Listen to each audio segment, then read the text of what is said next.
This is lesson number 13 of the Your First Info product training. And in this lesson, we're going to discuss how to set up your upsell pages. So in the previous lesson, we discussed some platforms that you can use in page builders to get a clean looking sales page using the sales copy that you've already written from a previous lesson. So this step, you're going to take the same sales copy that you're actually created for your upsell, and we're going to integrate it into our upsell pages. But I wanted to share with you a couple of just technical things so you understand as you're creating the upsell pages how your upsell pages will work. So you want to set up your upsell pages so you can maximize your revenues. As we've already discussed, you must launch with an upsell if you want to have a chance at success. Your upsells are extremely important to your overall product launch success and whether or not you're going to make maximum dollars or not. In this step, you need to move your sales copy for the upsell to the website page building tool that you are using. And I personally, if I'm using Optimize Press for my front end, I'm going to use Optimize Press for the back end as well.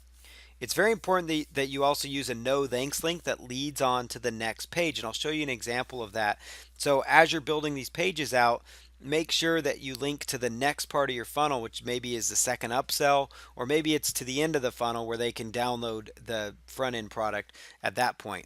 This no thanks link should be prominent and stand out. That's very important because if you do not make it prominent, do not make it stand out, you're actually going to be leaving people that are going to just leave the page and they're going to lose out on seeing the rest of your funnel, which means you're going to lose out on that revenue because they are not seeing that offer. When you set up the page properly, you will guide people through the sales funnel. So it's really important that you set up these pages correctly inside your page builder. So you'll notice this is an example of an upsell page that I have going for a current live funnel.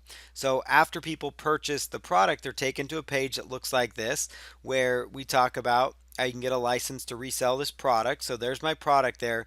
You'll notice that right below the buy now button on that funnel, that's where I include the no thanks link.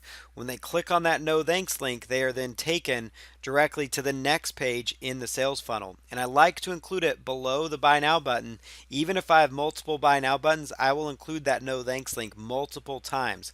A lot of people just include it just the one time, or they include it at the very bottom, or they use very small font because they don't want to draw attention to it.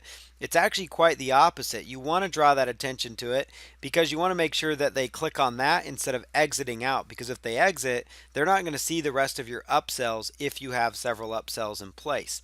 And so that takes them to the next offer. And again, these pages are set up using Optimize Press, so very basic but clean. If they click on no thanks, they're taken to the download area, continue to the download area. From here, they'll click on no thanks, they're taken to the other part of the funnel as well. And at the very end of the funnel, I kind of keep my no thanks link a little bit smaller because at the very end of the funnel, they're going to access their download from their email. If they were to exit out, they're going to see it in their inbox. And also, I don't want to draw attention away from my higher ticket offer that's there. So make sure when you're setting up these upsell pages in your page builder of choice that you are using the no thanks link to guide people through the funnel as well. And so when I say guide them through the funnel, you would set up a link to go to the next page in there. And again, the tools you can use, the page builder tools that we talked about in detail in the last call or the last session, it was ClickFunnels, Lead Pages, Optimize Press, which is my page of choice, page builder of choice, and then Composer.net. And so these are the tools you can use to lead people through your sales funnel.